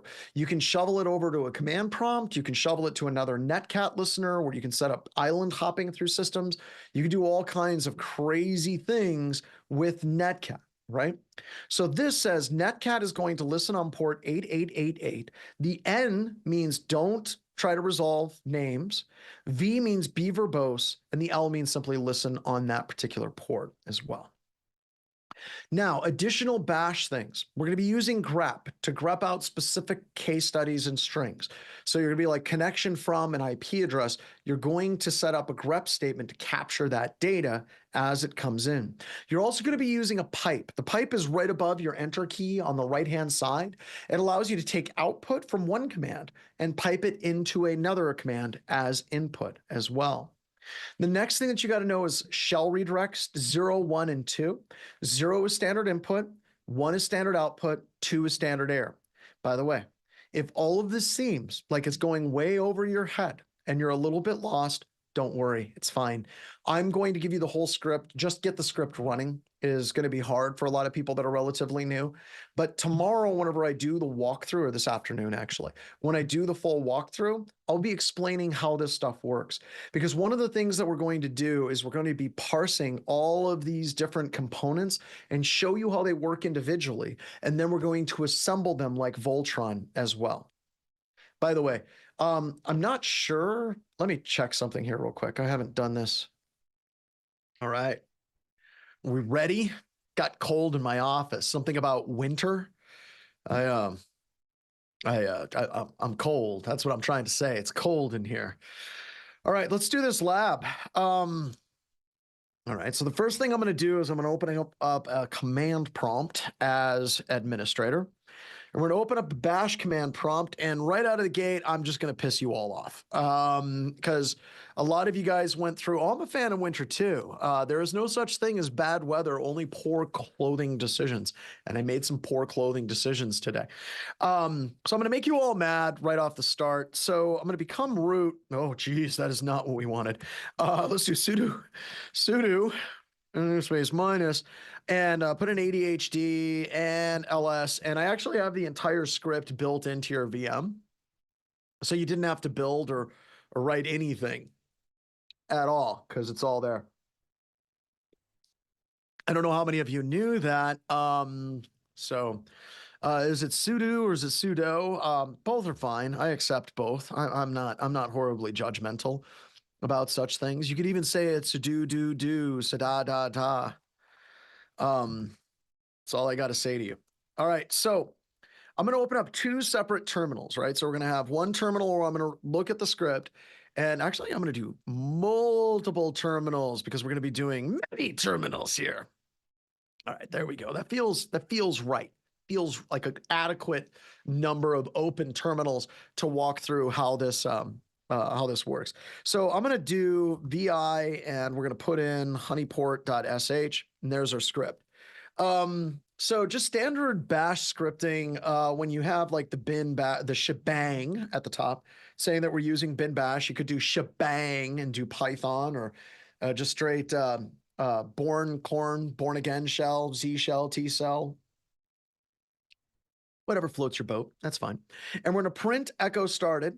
And that's just literally what it says. It's just going to do echo started. If I were to take that actual command and just run it in the command prompt like so, it just prints started. That's all it does. It's just letting you know. If you're ever trying to write code, one of the best things that you can do is print out your variables as debug statements, so it knows where you're actually at. So like if I was taking this particular script and I was going to edit it, and I was going to put in some debugging, I would put in something like print. I'd put in like a print statement or echo $IP, whatever. But you would put that in just to kind of let it know that you're there. And then you would go through and comment those out. But the really big one that we're going to focus on is this line of mess and just this whole big thing right here, which is just, that's a lot. I know that's a lot, but here's the deal. Anytime that you're working with anything, troubleshooting anything with computers or code, there's only three things that you need to know. Only three things: ping, port, parse. All right. If you know how to ping, port, parse, the information security world is your oyster. Ping is the system I'm trying to connect to. Is it alive? Can I actually connect to it? Port is the port I'm trying to connect to open. And then parse. Parse means any commands, parse any error messages, parse any feedback, and truly try to internalize what actually is going on. there. So what we're going to do is we're going to parse this. So the first thing that we have here is we have IP. Now, IP is just the assignment of a variable, right? So it's just saying there's a variable called IP, and what we're going to assign to IP is all of this crap between these two backticks. So it's going to run that entire command, and then we have the two backtickies, and it's going to take all of that, run it, and whatever that output is, it's going to assign that output to a variable called IP. Is everyone with me so far? I need thumbs up in, let's do it in Zoom. Give me thumbs up in Zoom if you guys understand. Awesome. Dead grapes. We are fine. Awesome. Let's keep going. Now I'm going to take this apart in a number of different steps. The first thing I'm going to do is I'm just going to take this straight netcat command, and I'm just going to run it without going through the shell redirects. All right. So I'm going to paste that in. So now I have a netcat listener listening on port 1025. And that's just all that it does. Now, when it runs, it prints out listening on 0.0.0.0. Family is TCP and the port is 1025. And if I connect to it, if I go netcat 127.0.0.1 on port 1025, 1025. There we go. Like so, from this side, nothing happens, right? But on this side, it's saying connection from 127.0.0.1 and the source port received. Well, isn't that interesting? You see, the value I want to assign to my IP tables rule is that destination IP address, right? Or sorry, that source IP address right here. So you can see that we have 127.0.0.1 is the IP address. Now I can also connect to it from my Windows computer system. So if I go to tools and I go netcat, let's get my IP address there. I have config. If I netcat to my Linux system from my Windows computer system, that IP address is going to change. All right. 1025. So, and down here, you can see connection from my Windows IP address received. Ooh. So we want that in a loop. And every time it loops, it's going to capture that IP address, assign just that IP address to a variable called IP. And then IP tables is going to, it's just going to just keep blocking the IP addresses. All right, so that's what the first part of this command does. Now, what in the living hell is going on there? Woo, there's a lot going on right here in this little itty bitty thing. All right, so let's start at the very beginning with the two. Whenever netcat gives you a message, it puts it into standard error. All right, now what the living hell is standard output, standard input, and standard error? When you're piping data from one command to another command, and you put a pipe in between, it's taking the output, which is a value of 1, and it's putting it into the input, which is a value of 0, into another application. The problem with netcat is it's transferring data. That's literally its whole game. So if you're transferring a file with netcat, you do not want this being in the middle of this data stream. You do not want it to say listening on 0.0.0 family 0 port 1025 in the middle of a file that you're transferring, like passwords or, backdoors or anything like that. You do not want it printing connection from 172.25.112.112.1. You don't want that to be polluting the data stream. So what netcat does is it puts that data when it's not transferring the data, but you, Mr. Buffalo, when it's transferring that data and wants to let you know something, it puts it in standard error. Now, standard error does not mean it's an error like something's broken or anything's bad or you screwed up. It's not being your 5th grade English teacher. It's merely a box. It's still going to display it to the screen, to you, but it doesn't pollute the data. So it separates out the data into 2 separate streams. The data that it's sending and receiving is standard output, okay? The data it's talking to you about is in standard error. Does that make sense to everybody? I want to make sure before we go any further, everyone understands the difference between error, which is not about errors, not about judginess, no judgment here. It's just letting you know something. It's just letting you know something, okay? So do you understand the difference between error and output? So output is me transferring a file. Error is what it's printing to the screen. Can I get a thumbs up? Can I get a hell yeah in Discord? Something letting me know that you guys get this. Or are we dead in the water on Zoom and I've been monologuing? Not a hell yeah. Awesome. All right, so let me show you what that looks like in practice, okay? So here's what we're gonna do. I'm gonna do this. I'm gonna do netcat listen on port 1025, and whenever somebody connects, I'm gonna dump in the contents of Etsy password, all right? Now, notice it just printed this out. It says listening on 10 or 0.0.0.0 family 0 port 1025. Now I'm going to make a connection and I'm going to dump the contents to a file called PASSWD. All right. So we're going to transfer that data from one file to another file. We're going to transfer raw data. Now, when I make that connection, netcat prints out, it says, I made this connection. The data has been received, this port, it's been received. I'm going to kill it. And on the other side, or let's do type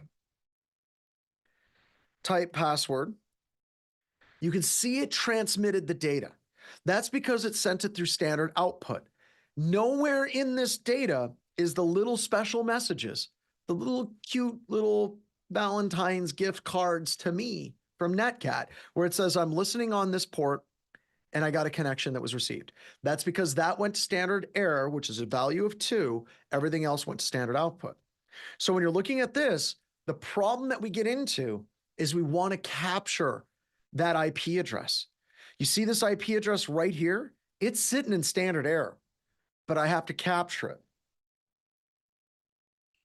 So what I'm going to do is I'm going to take that standard error value and I'm going to dump it into standard output. And that's exactly what happens. You can see that we have the standard error, dumps it into standard output. Okay. Now, the reason why we have an ampersand is because we have duplicated standard output. It's there twice. So that's why we have the ampersand. And then we're going to clean up after ourselves. So it's going to go to standard output, and then it's going to dump the current buffer of what's in standard output to dev null. So it's going to take it, dump it to standard output, and then flush the buffer. So it's pristine and clean. Does everyone understand that? We're taking that data from standard error, and we're making netcat work against its better nature. And we're moving that standard error into standard output, and then we're clearing the buffer of standard output. Okay? Anita, you getting it? Getting there? Excellent explanation. Why, thank you. It's almost like I've taught this topic 200 times. I'm not good. I just do it a lot. Okay, so now we're going to take that standard output. Remember, we're taking that standard error where the message is netcat's like, hey, I received a connection from this IP address. And now I got to carve that IP address out. I've got to carve it so it's just that IP address. I don't care about connection from. I don't care about the source port. I don't care about any of it. Because at the end of the day, the only thing I want is that IP address. So now we're going to pipe that output, which is this line right here, both of these lines actually. But I only want this line. So netcat gave us 2 outputs. It said listening on, connection from. I only want the connection from line. That's the only line of interest to me, right? So I'm going to grep any line that has the word received. That means it's going to ignore the listening on line, and it's going to process this received line, and it's going to print it to standard output, right? Because that line has the word received in it. Easy peasy, lemon squeezy. By the way, does anyone out there do easy peasy pumpkin squeezy? It's important, because that's what I've been saying my whole life. Easy peasy pumpkin squeezy. And I found out that there's another way. It's easy peasy lemon squeezy. Either way works. Easy. So we're just going to grab that one string. Now we're going to get weird. I am very sorry for this. I probably should have done cut and not awk. But as I said, I woke up that morning and I was feeling salty. So I used awk. All right. So what we're going to do is we're going to run it through awk and we're specifying the delimiters. What are the delimiters? And we have space is what we're identifying here, space and brackets. But we're going to go through this and we're just going to choose space, right?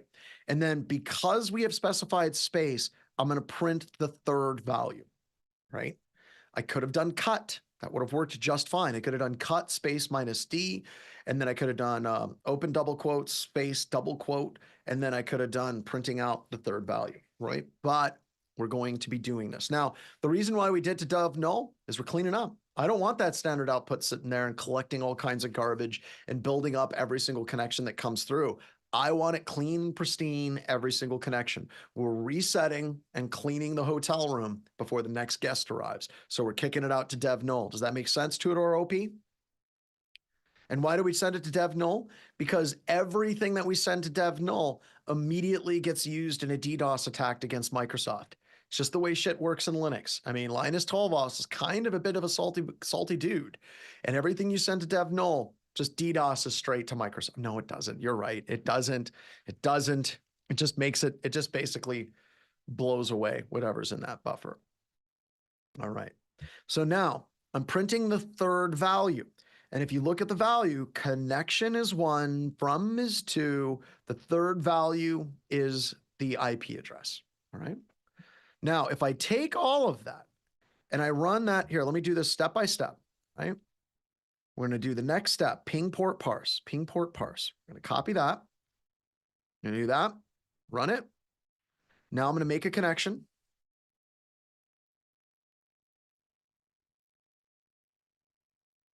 Kill it. Now watch. The only line that printed was the line that had the word received in it. And grep was nice enough to highlight that and make it red. All right. Does that make sense? Everyone's doing good? Everyone's fine. We're all spunky. Doing good. All right. Awesome. Awesome. Awesome. Super cool.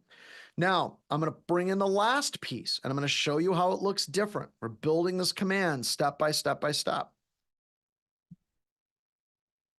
Oops, that is not what I wanted.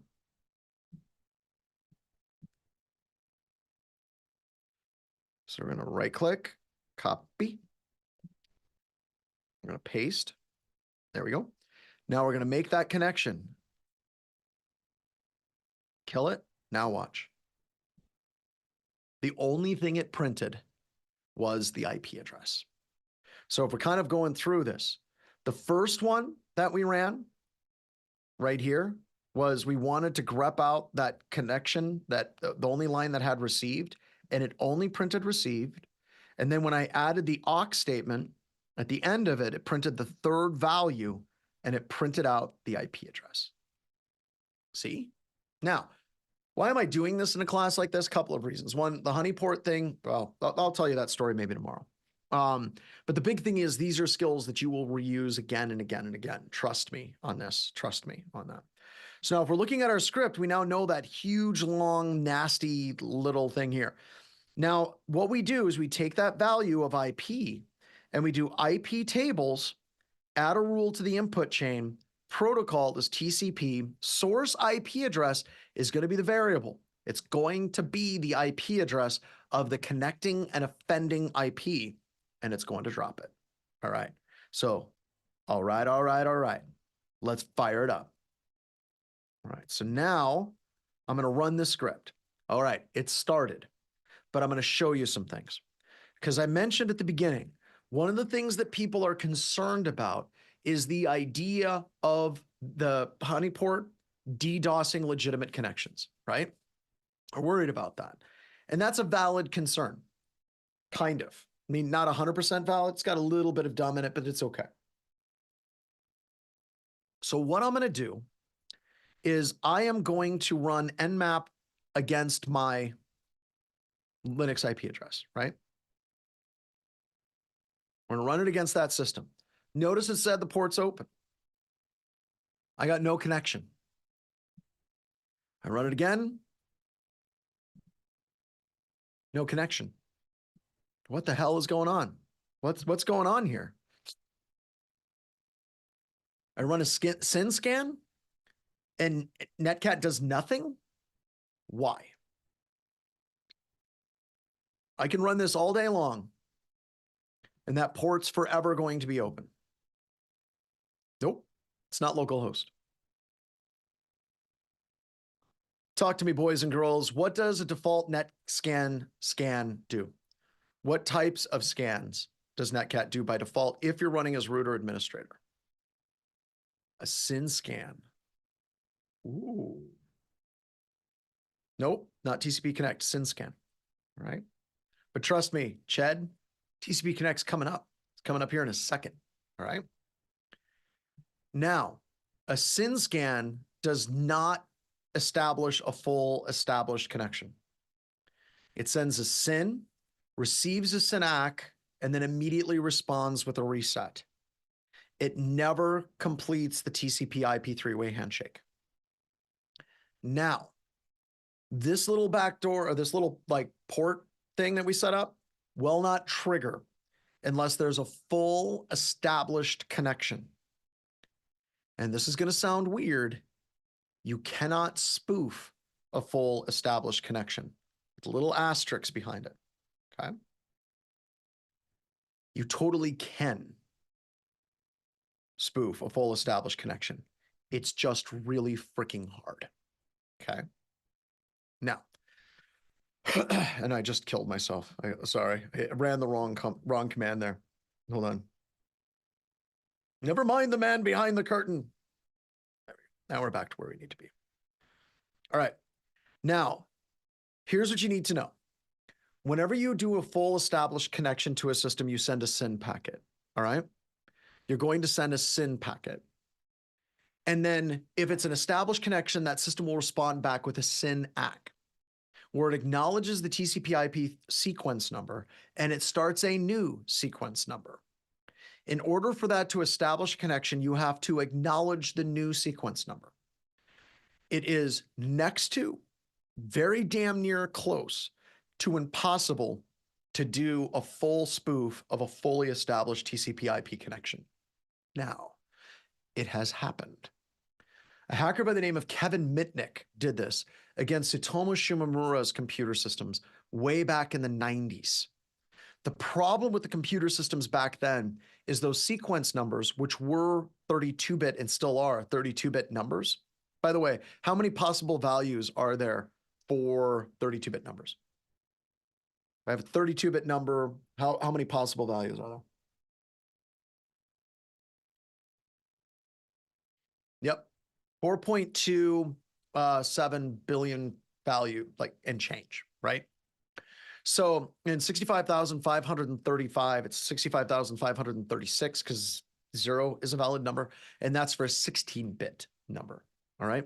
So if we're looking at the number of possible values, you would have to brute force and guess what that sequence number was before the real system can respond back with a reset. Kevin Mitnick was able to do that to Tsutomu Shimomura's computer systems because he was able to DOS the system he was spoofing, number one. And back then, there was a TCP sequence number prediction error where the sequence numbers were not randomized.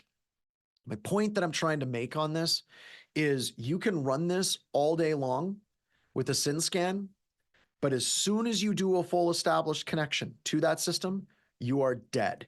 And the way you do a full established connection is you do lowercase s, capital T for full connect. And when I do that, as soon as I do that, I'm blocked. All right. So this only triggers in the event of someone making a full established connection, which drives the possibility of someone spoofing this connection and DOSing yourself down damn near close to 0. In fact, the risk of this being a problem is the exact same risk that every TCP/IP connection has every single day for every single session that's made to every single web server and service on the entire internet. All right, so let me do a little bit more to kind of show you some fun things that you can do, all right? So let's say you want to test this theory. Oh no, let me kill that. Nmap was doing TCP retries there. So just give me a second. Now, let's say I wanted to do a decoy. And let's say someone's like, you know what we need? We need a decoy, but we're going to decoy a full established connection. Right. So you can try that, but watch what happens when you do. So I'm going to put in minus D, and I'm going to put in a decoy of 8.8.8.8. I'm going to put in a decoy of 127.0.0.1. I'm going to put in a decoy of 8.8.8.8.9. And we're going to attempt to do that. Now watch. Nmap came back and said, yo, stop. Collaborate and listen. You have specified some options that require raw socket access. These options will not be honored for the TCP connect scan because Nmap cannot do a decoy with a full connect scan. And still, you see the only thing that was blocked was the one system of the source IP address as well. So, all right. So that's why this works. That's why this works really, really, really well. Now, why did I have you guys do this? Because I had to do it. When I was working at DoD, we had a classified program that I was working on, and we had a really nasty pen test team coming in, like top shelf NSA level red team. And I kind of didn't want them to get anything because I'm a little bit bitter about some things, but that's okay. I get over it. And what we did is I tried to bring in a tool that would do this, and I tried to bring in a script, and I was denied by my ISO. And the ISO basically said, this is not on the low risk and approved software list, so I couldn't use it. So what did I end up do? I just ended up coming up with my own bash script and ran it, and we were able to completely shun out the red team. Now, eventually they found out what we were doing and they had a rule and they're like, oh, you can't do that because we suck.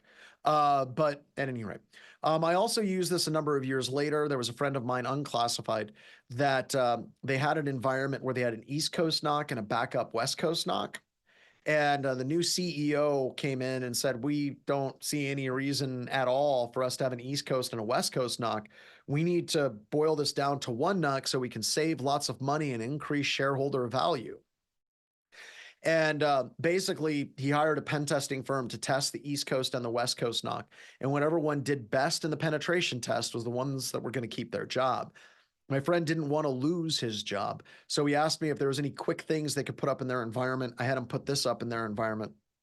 And we were able to completely like smoke out the pen testers very, very, very quickly. Of course, the pen testers came back and said, oh, you got to remove this. You can't do that. And my friend said, hey, that's great. But from here on out, every single report finding that you have to document that the only way you found that is that we reduced the security of our environment. Now, of course, the pen testing firm didn't put that in their first draft report. Now, my friend did keep his job, which was pretty cool. However, this is kind of a fun story. So the East Coast, West Coast knock thing, they got rid of one of their network operation centers. They lost redundancy. They lost failover. They lost backup. And a period of time later, that main site went down from an ISP outage. And the CEO got really mad at their tech team. And the tech team said, look, man, this was your idea to reduce us down to one network operation center. And the quote from the CEO cracks me up to this day. He said, don't blame this on me, even though it was totally like, his fault. So yeah. So that's kind of a little bit of stories. Now, somebody had mentioned CCDC, Cyber Collegiate Defense Competition. I also have used this in Cyber Collegiate Defense competitions at amazing effect. If you're ever in a CCDC competition, you have Linux systems, you can stand this up in a matter of moments and you will absolutely screw with the red team very heavily for the rest of the engagement. And that's just good squishy. So, all right, everybody. So we got like 10 minutes left. Let's do some Ask Me Anything, huh? So what do you all have? Ask me anything.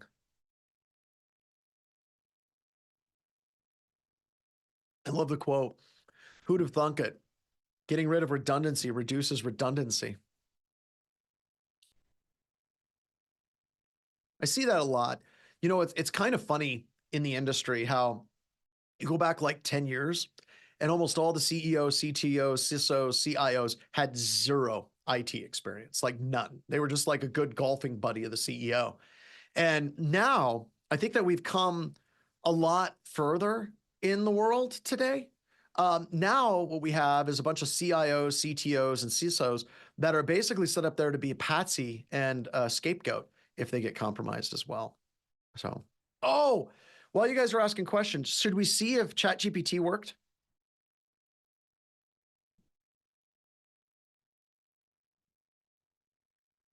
Let's see if it does it.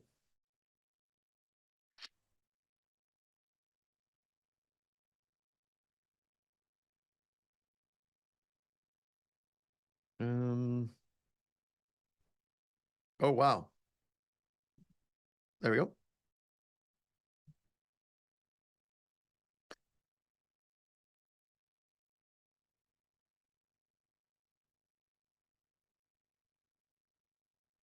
Let's see if it works.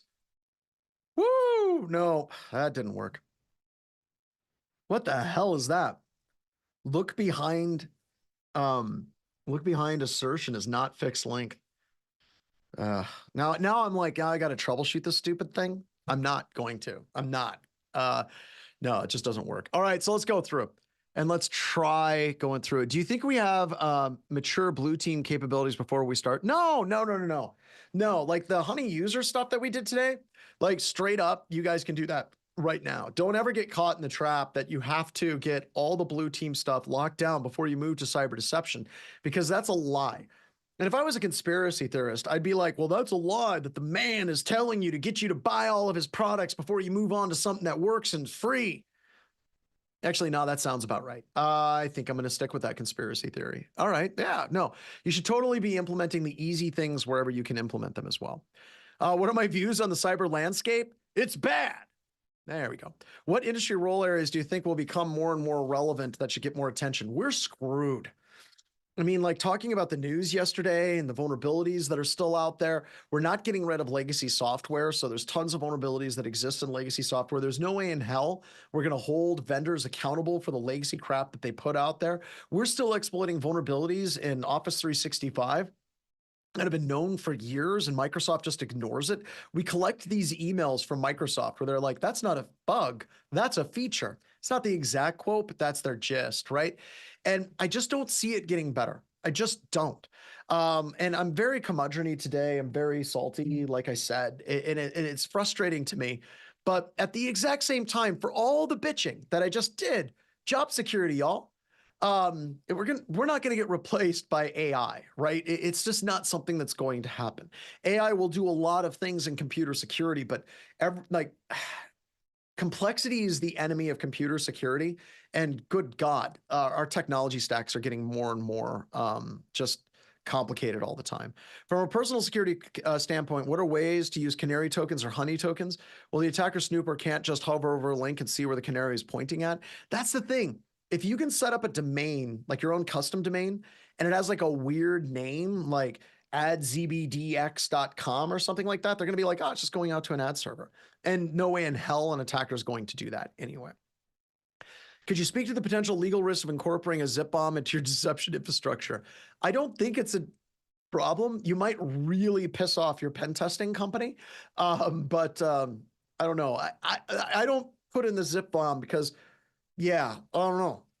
It's like I said, it kind of crashed my class as well. How do you run spider trap against automated penetration platforms like Horizon 3 AI? Okay, so whenever you're talking about, I like automated pen testing platforms. I hate their marketing. I think that automated pen testing platforms should be like penetration testing augmentation, right?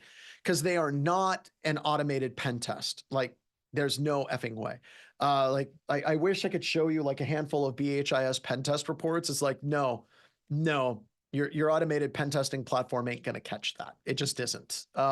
Finding new exploits inside of the way DLLs load crypto libraries like Rational, no, it's not going to happen. One of my favorite pen tests, we asked an artificial intelligence chatbot at one of our customers. We're like, yo, where are the Amazon S3 API keys? And it's like, oh, it's over here at this repository. Tried to go there, couldn't get there. We're like, hey, we don't have access to that. How do we get access to that? And it said, oh, access to that is based on your role defined in the employee portal. Turns out you can change your role on your own inside of the employee portal and add roles like administrator. Resurf to it, and it got us right in. It's like, thank you, AI. We appreciate that. It's just, that's how it goes. But whenever you're talking about vulnerability analysis, you can have it ignore certain things. Like whenever you're talking about using like Z attack proxy or burp, you can tell it to ignore anything associated with spider trap, like the host name or the port number, or anything like that as well. Can we leverage AI on blue team SOC? Absolutely. When we're looking at AI, one of the things I love about AI, and I saw this at RSA and also at Black Hat on the floor, is the most powerful thing I'm seeing AI do for teams is help analysts understand what is in front of them. Like if we look at explain shell, where explain shell is going through and explaining all the parts of the shell command, that's amazing. And AI is doing that with alerts. Like it'll give you an alert, it'll give you the raw data, and it will explain what that data means. And that is where I see AI being incredibly powerful out there as well. All right, what else do we got? What's the biggest waste of money you have ever seen in my career? This didn't get wasted. Last time I was out in Washington, D.C., I was asked to look at an IRAD project, which is a research and development project for Department of Defense. Sat down with a guy at a Thai restaurant because I love Thai food. And he sat down and started out, it wasn't just me, it was like a group of 4 or 5 other people that he was talking about this IRAD idea for research and development, trying to get DARPA funding and things like that. And he starts out by asking me, what is time? By the way, don't ask me shit like that because I'm going to start answering it. And that's not what you want me to do for like, some type of rhetorical question. But he had this idea that he wanted to shift time for all the malware in an environment. And then you would feed a fake environment, a deception environment based on the timestamps that the malware was using. And it sounds cool if you have absolutely no idea how computers work and you spend most of your time laying on the floor with cars going pew pew. Sounds awesome, right? There's so many problems with what this guy was asking for. And he pulled up a PowerPoint presentation. It was like 72 slides. And he was going through the whole entire thing. And I'm like, so are you doing this like manipulating network time protocol? And he looks at me and he's like, what's network time protocol? I'm like, you're talking about time in computers, right? Yeah. You don't know what NTP is? No. Like, that's a problem. And we kept going and going through it. And I'm like, well, you know that malware gets its time from the operating system. How are you going to be able to differentiate time for the operating system versus time that's going to the malware? And he goes, well, the first thing we got to do is be able to successfully identify all the malware in the environment. And I'm like, dude, my brother, if you have solved the problem of identifying all the malware on a system, it doesn't matter. You have won the internet. Like the whole time thing means nothing at all. It was really, really an uncomfortable dinner. He ended up paying. So I felt really, really, really bad about it. And when I got in the car with the government representative and he's like, that seems like it was bad. Was that bad? And I'm like, yeah. How much money was he asking for? He goes, he was asking for $65 million. There you go. What other questions do we have? What's the best safeguard we can provide for legacy systems and getting them out is not an option. Firewall the hell out of them. So whenever you have a legacy system, you should only have the ports that are required to be open for that legacy system. And then you should have some application firewall that's watching all the traffic coming and going to that system very, very, very closely. So yeah, we dealt with this all the time at DoD. We deal with it in financial institutions. We deal with it in medical institutions, PCI. You really need to make sure that you have a super tight firewall between that system and the rest of the environment. And then you can do all kinds of different things like application proxy gateways, so it can learn what normal traffic is and just try to lock those systems off. But the absolute best thing that you can do